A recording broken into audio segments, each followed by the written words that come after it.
Academia daily dose के daily current affairs programme में आपका पुनः स्वागत है। मैं हूं सुधांशु देव। आज की तारीख है 26 सितंबर 2021। इस प्रोग्राम के अंतर्गत हर रोज की तरह हम आज भी बात करेंगे आज की डेट में बनने वाले करंट अफेयर्स से रिलेटेड सभी महत्वपूर्ण प्रश्नों की, उनसे संबंधित तथ्यों की तथा अगले दिन के लिए कुछ महत्वपूर्ण प्रश्न आपको अभ्यास प्रश्न के रूप में दिए जाएंगे, जिनके उत्तर आपको ढूंढ कर लिखने होंगे नीचे कमेंट बॉक्स में। बीच में हम कुछ दिन गायब थे, यानी कि वीडियो इस प्लेटफॉर्म पर अपलोड नहीं हो पा रहा था। इसके पीछे कुछ रीजंस थे। बाय द वे उसको छोड़ते हैं, नए सिरे से नई शुरुआत करते हैं। अगर आपको इस वीडियो का पीडीएफ चाहिए तो आप हमारे टेलीग्राम चैनल पर जा कर के ये पीडीएफ डाउनलोड कर सकते हैं। टेलीग्राम का जो लिंक है वो आपको नीचे डिस्क्रिप्शन बॉक्स में मिल जाएगा। तो आइए शुरू करते हैं। सबसे पहले बात कर लें उन अभ्यास प्रश्नों के समाधान की जो कि कल के वीडियो में आपको लास्ट में दिए गए थे। तो सबसे पहले बात करें, पहला प्रश्न था गॉर्डन ब्राउन, जिन्हें WHO द्वारा ग्लोबल हेल्थ फाइनेंसिंग के लिए एक राजदूत के रूप में नियुक्त किया गया है, किस देश से हैं? जिनमें से 4 विकल्प थे। विकल्प ए था USA, बी था UK, सी सीरिया तथा विकल्प डी था आयरलैंड। प्रश्न को दोबारा से सुने। गॉर्डन ब्राउन, जिन्हें WHO द्वारा ग्लोबल हेल्थ फाइनेंसिंग के लिए एक राजदूत के रूप में नियुक्त किया गया है, किस देश से हैं? विकल्प ए USA, बी UK, सी सीरिया तथा विकल्प डी आयरलैंड। इनमें से विकल्प बी UK बिल्कुल सही उत्तर है। बात करें उत्तर के स्पष्टीकरण की, तो विश्व स्वास्थ्य संगठन यानी कि WHO ने यूनाइटेड किंगडम के पूर्व प्रधानमंत्री गॉर्डन ब्राउन को ग्लोबल हेल्थ फाइनेंसिंग के लिए अपना राजदूत नियुक्त करने की घोषणा की। अगला प्रश्न था, बाद के वायुसेना अध्यक्ष के रूप में किसे नियुक्त किया गया है? Who has been appointed the subsequent chief of air force? अगला प्रश्न था, बाद के वायुसेना अध्यक्ष के रूप में किसे नियुक्त किया गया है? अगला प्रश्न था, बाद के वायुसेना अध्यक्ष के रूप में किसे नियुक्त किया गया है? विकल्प ए है रवि दुबे, बी है शिरीष पटेल, सी डी सुहाग तथा विकल्प डी था BR चौधरी। इनमें से विकल्प डी VR चौधरी बिल्कुल सही उत्तर है। बात करें उत्तर के स्पष्टीकरण की, तो भारतीय वायुसेना के उप प्रमुख एयर मार्शल विवेक राम चौधरी को बाद के वायुसेना प्रमुख के रूप में नियुक्त किया गया है। ये तो हो गए कल के प्रश्नों के, यानी कि जो कि अभ्यास प्रश्न थे उनके समाधान हो गए। अब हम बात करेंगे आज की डेट में बनने वाले करंट अफेयर से रिलेटेड महत्वपूर्ण प्रश्नों की। तो आइए सबसे पहले चर्चा करते हैं पहले प्रश्न की।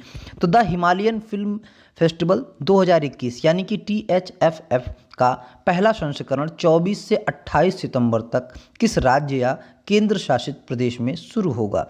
जिनमें से विकल्प ए है लद्दाख, बी है दिल्ली, सी है जम्मू और कश्मीर तथा विकल्प डी है हिमाचल प्रदेश। प्रश्न को दोबारा से सुने।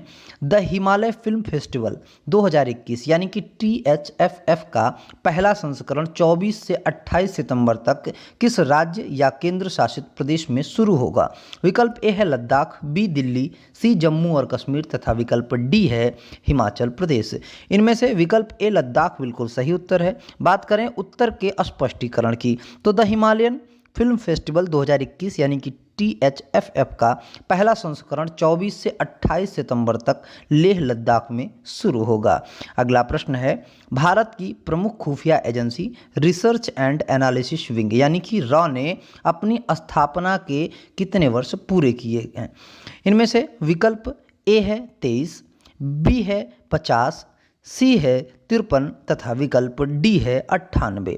प्रश्न को दोबारा से सुने। भारत की प्रमुख खुफिया agency research and analysis wing यानी कि रॉ ने अपनी स्थापना के कितने वर्ष पूरे किए हैं? प्रश्न में थोड़ा सा लिखने में थोड़ी सी मिस्टेक हो गई है। आप जब PDF फॉर्म डाउनलोड करिएगा तो कंफ्यूज मत होइएगा। तो जिनमें से विकल्प ए है 23, बी है 50, सी है 53 तथा विकल्प डी है 98। इनमें से विकल्प सी 53 बिल्कुल सही उत्तर है। बात करें उत्तर के स्पष्टीकरण की, तो भारत की प्रमुख खुफिया agency research and analysis wing यानी कि रॉ अपना 54वां स्थापना दिवस मना रहा है। बात करें अगले प्रश्न की, तो भारत में कितने समुद्र तटों को ब्लू फ्लैग प्रमाणन प्राप्त हुआ है? विकल्प ए है 11, बी है 10, सी है 9 तथा विकल्प डी है 7। प्रश्न को दोबारा से सुने। भारत में कितने समुद्र तटों को ब्लू फ्लैग प्रमाणन प्राप्त हुआ है? विकल्प ए है 11, बी है 10, सी है 9 तथा विकल्प डी है 7। इनमें से विकल्प बी 10 बिल्कुल सही उत्तर है। बात करें उत्तर के स्पष्टीकरण की तो तमिलनाडु में कोवलम समुद्र तट और पुडुचेरी में ईडन बीच को ब्लू फ्लैग के प्रमाणीकरण से सम्मानित किया गया है। भारत में कुल 10 समुद्र तट हैं जिन्हें ब्लू फ्लैग प्रमाणन प्राप्त हुआ है। अगला प्रश्न है, किस कंपनी ने पूर्व आईएएस अधिकारी राजीव अग्रवाल को सार्वजनिक नीति निदेशक नियुक्त किया है? विकल्प ए है फेसबुक इंडिया, बी है पेटीएम, सी है गूगल इंडिया तथा विकल्प डी है ट्विटर। प्रश्न को दोबारा से सुने। किस कंपनी ने पूर्व आईएएस अधिकारी राजीव अग्रवाल को सार्वजनिक नीति निदेशक नियुक्त किया है? विकल्प ए है फेसबुक इंडिया, बी है पेटीएम, सी है गूगल इंडिया तथा विकल्प डी है ट्विटर। इनमें से विकल्प ए फेसबुक इंडिया बिल्कुल सही उत्तर है। बात करें उत्तर के स्पष्टीकरण की तो फेसबुक इंडिया ने पूर्व आईएएस अधिकारी राजीव अग्रवाल को सार्वजनिक नीति निदेशक नियुक्त किया है। अगला प्रश्न है, कौन सा राज्य कामरूप जिले में छाया गांव में एक चाय पार्क स्थापित कर रहा है? विकल्प ए है असम, बी है नागालैंड, सी है मणिपुर तथा विकल्प डी है मिजोरम। प्रश्न को दोबारा से सुने।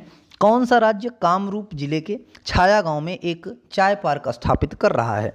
विकल्प ए है असम, बी है नागालैंड, सी है मणिपुर तथा विकल्प डी है मिजोरम। इनमें से विकल्प ए असम बिल्कुल सही उत्तर है।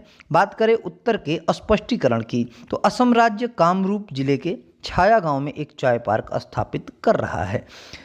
अगला प्रश्न है, एसडीजी प्रोग्रेस अवार्ड से सम्मानित शेख हसीना किस देश से हैं? विकल्प ए है नेपाल, बी है म्यांमार, सी है बांग्लादेश तथा विकल्प डी है वियतनाम। प्रश्न को दोबारा से सुने। एसडीजी प्रोग्रेस अवार्ड से सम्मानित शेख हसीना किस देश से हैं? विकल्प ए है नेपाल, बी है म्यांमार, सी है बांग्लादेश तथा विकल्प डी है वियतनाम। इनमें से विकल्प सी बांग्लादेश बिल्कुल सही उत्तर है। बात करें उत्तर के स्पष्टीकरण की तो बांग्लादेश की प्रधानमंत्री शेख हसीना को एसडीजी प्रगति पुरस्कार से सम्मानित किया गया है। अगला प्रश्न है, रॉकी माउंटेन इंस्टीट्यूट ने किस थिंक टैंक के साथ उपभोक्ताओं और उद्योग के साथ काम करके शून्य प्रदूषण वितरण वाहनों को बढ़ावा देने की पहल शुरू की है? विकल्प ए है एनडीसी, बी है नीति आयोग, सी है डीआरडीओ तथा विकल्प डी है इसरो। प्रश्न को दोबारा से सुने। रॉकी माउंटेन इंस्टीट्यूट ने किस थिंक टैंक के साथ उपभोक्ताओं और उद्योग के साथ काम करके शून्य प्रदूषण वितरण वाहनों को बढ़ावा देने की पहल शुरू की है? विकल्प ए है एनडीसी, बी है नीति आयोग, सी है डीआरडीओ तथा विकल्प डी है इसरो। इनमें से विकल्प बी नीति आयोग बिल्कुल सही उत्तर है। बात करें उत्तर के स्पष्टीकरण की तो सरकार के थिंक टैंक नीति आयोग और रॉकी माउंटेन इंस्टीट्यूट यानी कि आरएमआई ने उपभोक्ताओं और उद्योग के साथ काम करके शून्य प्रदूषण वितरण वाहनों को बढ़ावा देने के लिए एक पहल शुरू की। अगला प्रश्न है, the three Khans and the emergence of new India नामक पुस्तक के लेखक कौन हैं? विकल्प ए है चेतन भगत, बी है मलिष्का पांडे, सी है कावेरी बमजाई तथा विकल्प डी है नेहा उप्पल। प्रश्न को दोबारा से सुने। The three Khans and the emergence of new India नामक पुस्तक के लेखक कौन हैं? विकल्प ए है चेतन भगत, बी है मलिष्का पांडे, सी है कावेरी बमजाई तथा विकल्प डी है नेहा उप्पल। इनमें से विकल्प सी कावेरी बमजाई बिल्कुल सही उत्तर है। बात करें उत्तर के स्पष्टीकरण की तो कावेरी बमजाई द्वारा लिखित एक पुस्तक का शीर्षक the three Khans and the emergence of new India है। अगला प्रश्न है, प्राइम टाइम एमी पुरस्कार समारोह का कौन सा संस्करण 19 सितंबर 2021 को लॉस एंजल्स कैलिफोर्निया में आयोजित किया गया था? विकल्प ए है 35वां, बी है 73वां, सी है 100वां तथा विकल्प डी है 50वां। प्रश्न को दोबारा से सुने। प्राइम टाइम एमी पुरस्कार समारोह का कौन सा संस्करण 19 सितंबर 2021 को लॉस एंजल्स कैलिफोर्निया में आयोजित किया गया था? विकल्प ए है 35वां, बी 73वां, सी 100वां तथा विकल्प डी है 50वां। इनमें से विकल्प बी 73वां बिल्कुल सही उत्तर है। बात करें उत्तर के स्पष्टीकरण की तो 73वां प्राइम टाइम एमी अवार्ड समारोह 19 सितंबर 2021 को लॉस एंजल्स कैलिफोर्निया में आयोजित किया गया था। अगला प्रश्न है, यूके के अंतर्राष्ट्रीय व्यापार विभाग द्वारा जारी एक दस्तावेज के अनुसार 2050 तक कौन सा देश दुनिया का तीसरा सबसे बड़ा आयातक बन सकता है? विकल्प ए है भारत, बी है यूएसए, सी है यूके तथा विकल्प डी है चीन। प्रश्न को दोबारा से सुनें। यूके के अंतर्राष्ट्रीय व्यापार विभाग द्वारा जारी एक दस्तावेज के अनुसार 2050 तक कौन सा देश दुनिया का तीसरा सबसे बड़ा आयातक बन सकता है? विकल्प ए है भारत, बी यूएसए, सी यूके तथा विकल्प डी है चीन। इनमें से विकल्प ए भारत बिल्कुल सही उत्तर है। बात करें उत्तर के स्पष्टीकरण की तो ब्रिटेन के अंतर्राष्ट्रीय व्यापार विभाग द्वारा जारी एक दस्तावेज के अनुसार भारत 2050 तक दुनिया का तीसरा सबसे बड़ा आयातक बन सकता है। अगला प्रश्न है, किस बैंक ने अग्रणी भुगतान कंपनी पेटीएम के साथ अपनी साझेदारी की घोषणा की है? विकल्प ए है एसबीआई, बी है एचडीएफसी बैंक, सी है आईसीआईसीआई बैंक, डी है आरबीआई। प्रश्न को दोबारा से सुनें। किस बैंक ने अग्रणी भुगतान कंपनी पेटीएम के साथ अपनी साझेदारी की घोषणा की है? विकल्प ए है एसबीआई, बी है एचडीएफसी बैंक, सी है आईसीआईसीआई तथा विकल्प डी है आरबीआई। इनमें से विकल्प बी एचडीएफसी बैंक बिल्कुल सही उत्तर है।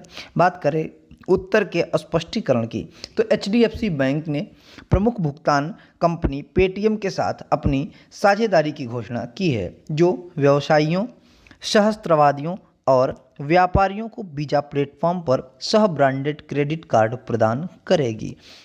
यह तो बात हो गई आज की डेट में बनने वाले सभी करंट अफेयर्स से रिलेटेड महत्वपूर्ण प्रश्नों की। एक बार आपको फिर से बता दें, अगर आपको इस वीडियो का पीडीएफ चाहिए होगा तो आप हमारे टेलीग्राम ग्रुप से जाकर के डाउनलोड कर सकते हैं।